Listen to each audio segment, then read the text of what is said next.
सो hi everyone, good morning. और मेरी भी हो गई है मॉर्निंग। मेरी मॉर्निंग की शुरुआत होती है सुबह के योगा और मेडिटेशन से। और योगा हमें प्रोवाइड करता है फिजिकल स्ट्रेंथ, और मेडिटेशन हमें पूरे दिन काम और फोकस रखता है। तो आई थिंक आप सभी को भी ये ट्राई करना चाहिए, और आप करते भी होगे जहाँ तक मुझे लगता है। उसके बाद नहाने वाने के बाद मैं आ गई हूँ किचन में, बिकॉज मैं अपना ब्रेकफास्ट, लंच, डिनर सब कुछ खुद ही बनाती हूँ। तो ब्रेकफास्ट के लिए मैंने चाय पहले ही बना ली थी, बिकॉज आज मैं ब्रेकफास्ट में चाय और ब्रेड लेने वाली हूँ। और बाकी तो कुछ सोचा नहीं आगे क्या खाना है।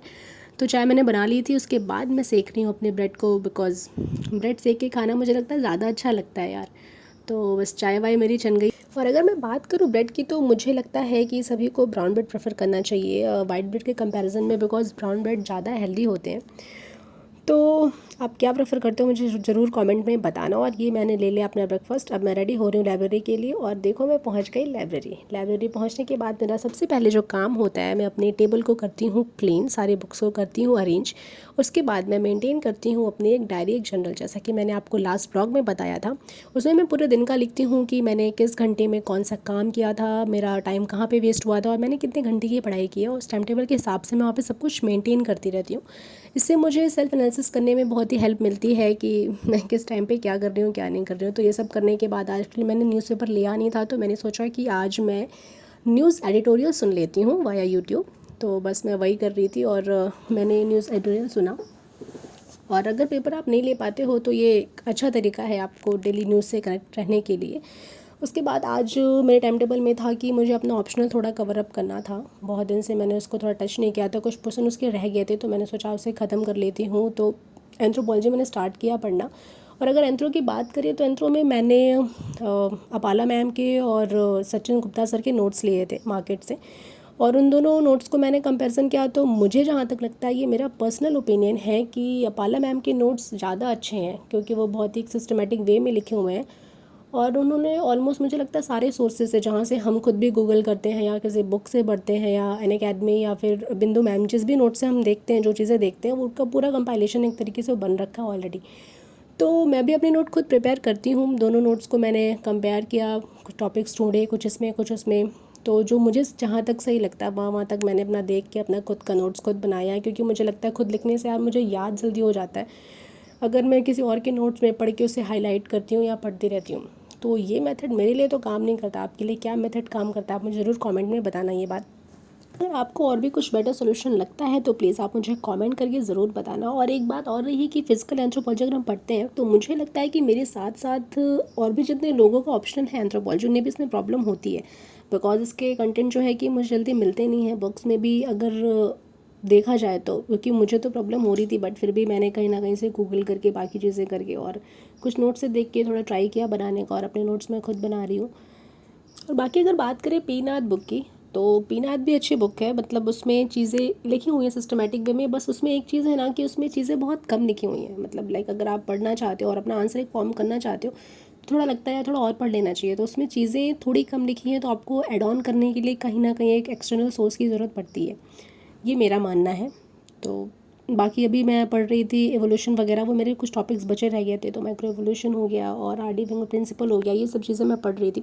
पढ़ के बहुत थक गई थी यार, मैंने सोचा ले लेते हैं ब्रेक। तो ब्रेक लेने के लिए मैं निकल गई चाय पीने के लिए, और आज फिर से मौसम बहुत ही अच्छा था, तो मैंने सोचा कि ब्रेक लेने के साथ साथ 5 मिनट थोड़ा इन्जॉय कर लेते हैं मौसम को।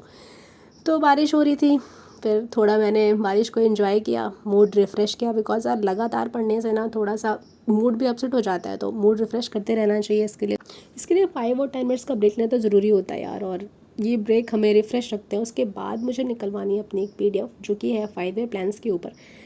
तो मैंने वो पीडीएफ ली, अंकल को दिया था मैंने निकालने के लिए वो पीडीएफ ली, और फिर मैं सीधा पहुंच गई लाइब्रेरी। और लाइब्रेरी पहुंचने के बाद मैंने सोचा यार कि थोड़ा छोटा सा टॉपिक है, इसे ख़त्म कर ले। तो इसी के साथ साथ मैं ये बताते चलूँ कि ये जो 5 ईयर प्लान है, इसे प्लानिंग कमीशन की आपका जीएस पेपर 3 के अंदर में आता है, तो इसलिए थोड़ा सा पढ़ना ज़रूरी हो जाता है। तो 5 ईयर प्लान्स के बारे में अगर, और हाँ एक बात और कि मैं मानती हूँ कि यार अगर आप यूपीएससी की प्रिपरेशन नहीं भी करते हो, फिर भी कुछ ऐसी चीज़ें हैं जो हर किसी को जाननी चाहिए अपने इंडिया के बारे में, इंडिया के इकॉनमी के बारे में। तो बस मैं आपको एक ब्रीफ सा इंट्रोडक्शन दे देती हूँ 5 ईयर प्लान्स के बारे में। तो इसका आइडिया बहुत ही सिंपल है। एक्चुअली क्या है कि the government of India prepares a document with all it's income and expenditure for 5 years. तो बेसिकली 5 सालों में गवर्नमेंट ऑफ इंडिया क्या करने वाली थी उसका एक ब्यौरा होता है ना, कि आप क्या पॉलिसीज़ बनाते हो, आप किसको इम्प्लीमेंट करोगे, किस पे क्या काम करोगे, और उनके एक टारगेट होते थे, एम होते थे जिस पर उन्हें काम करना होता था। क्योंकि इंडिया की सिचुएशन वैसे भी इंडिपेंडेंस के बाद बहुत अच्छी नहीं थी, तो उनको बहुत सारी चीज़ों पे काम करना था। तो इन सब चीज़ों पे फोकस करने के लिए, काम करने के लिए, ताकि इंडिया का एक बेटरमेंट हो सके, उसके लिए 5 ईयर प्लान्स थे। और बेसिकली 5 ईयर प्लान्स जो है इसको इम्प्लीमेंट और रेगुलेट करने के लिए बनाई गई थी एक बॉडी, जिसका नाम था प्लानिंग कमीशन। और प्लानिंग कमीशन आई थी आपकी 1950 में। लेकिन अभी क्या है, ये प्लानिंग कमीशन को रिप्लेस करके एक थिंक टैंक बॉडी लाई गई, नीति आयोग मोदी जी के गवर्नमेंट के टाइम पे 2015 में। तो ये चीज़ें काफ़ी सही रही हैं। और अगर हम देखें तो प्लानिंग कमीशन के अंदर बहुत सारी चीज़ों पे अलग अलग जितने भी गवर्नमेंट के टर्म्स आए हैं, हर किसी ने अलग अलग तरीके से उस पर काम किया है, ताकि इंडिया को, उसकी इकॉनमी को इम्प्रूव किया जा सके। और एक चीज़ मैंने नोटिस की पड़ते टाइम पे, कि जो अगर हम बात करते हैं जीडीपी की, तो मैंने देखा था कि यार जो फर्स्ट प्लानिंग कमीशन का जो फर्स्ट ईयर था, मतलब लाइक जो कि 1951 से 56 का मैटर था, वहाँ पे इंडिया की जो जीडीपी थी बहुत लो थी। उसका ग्रोथ रेट 2.1% था, सिर्फ 3.6% ही अचीव कर पाया था, अगर आप मेरी बात समझ पा रहे हो तो धीरे धीरे धीरे करके अभी आप देखोगे जीडीपी कितनी ज़्यादा इंक्रीज़ हो गई है। तो ये चीज़ें तब होती हैं जब इंडिया, ऐसा समझ में आता है कि इंडिया डेवलप कर रहा है, उसका डेवलपमेंट हो रहा है। तो बहुत सारी चीज़ें अगर आप हर 5 ईयर प्लान्स को पढ़ोगे ना, लाइक जिस जिस ईयर में 5 ईयर्स में आए हैं, तो आपको बहुत अच्छी चीज़ें जानने को मिलेंगी, किसके टाइम पे क्या था और किस तरीके से कौन कौन से सेक्टर ने ग्रो किया है एक्चुअली। तो हमें समझ में आता है कि यार इस टाइम फ्रेम में ये सेक्टर पे फोकस किया गया, इस टाइम फ्रेम में इस सेक्टर पे फोकस किया गया। तो ये चीज़ें थी बेसिकली, शायद मैंने बहुत ज़्यादा बता दिया। तो और ना पढ़ने के बाद अब मुझे लग रही है भूख, तो डायरेक्टली मैं पहुंच गई अपने रूम पे। और आज बारिश थी तो मैंने सोचा कि आलू के पराठे बनाते हैं, तो आलू के पराठे बना के आज मैंने डिनर में खाए हैं, और that was really yum. So ठीक है, that's all, that was all my day. So thank you, good night, bye bye, take care.